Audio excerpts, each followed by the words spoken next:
Section 25. There is nothing fixed, nothing eternal, nothing Sanatan. I have kept you too long. It is time I brought this address to a close. This would have been a convenient point for me to have stopped, but this would probably be my last address to a Hindu audience on a subject vitally concerning the Hindus. I would therefore like to place before the Hindus, if they allow me, some questions which I regard as vital and invite them seriously to consider the same. In the first place, the Hindus must consider whether it is sufficient to take the placid view of the anthropologists that there is nothing to be said about the beliefs, habits, morals, and outlooks on life which obtain among the different peoples of the world, except that they often differ, or whether it is not necessary to make an attempt to find out what kind of morality, beliefs, habits, and outlook have worked best and have enabled those who possess them to flourish, to grow strong, to people the earth, and to have dominion over it. As is observed by Professor Carver, morality and religion, as the organized expression of moral approval and disapproval, must be regarded as factors in the struggle for existence as truly as are weapons for offense and defense, teeth and claws, horns and hoofs, furs and feathers.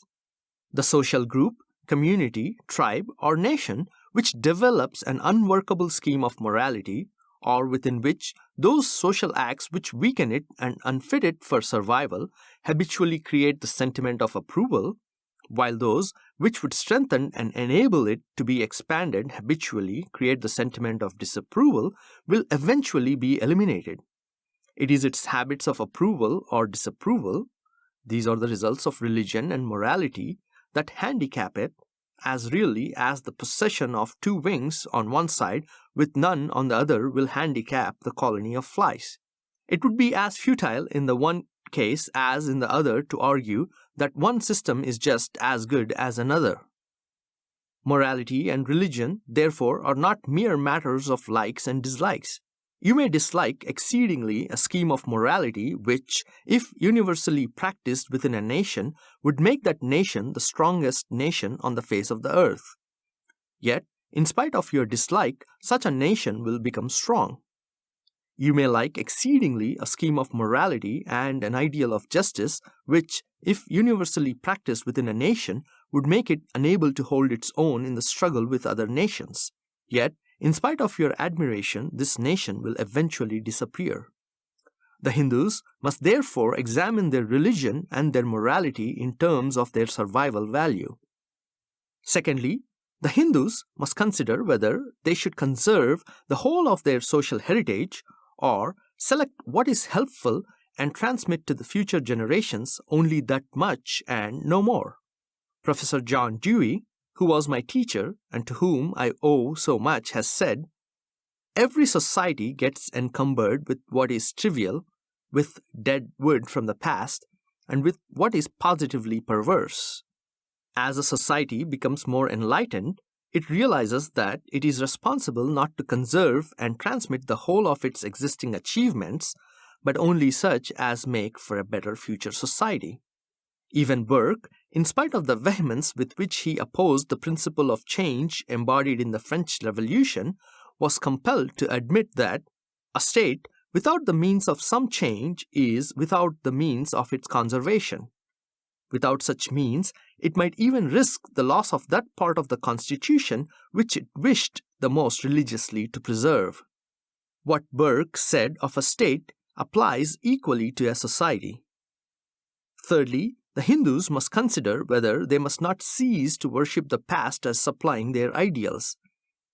The baneful effects of this worship of the past are best summed up by Professor Dewey when he says, quote begins, "An individual can live only in the present.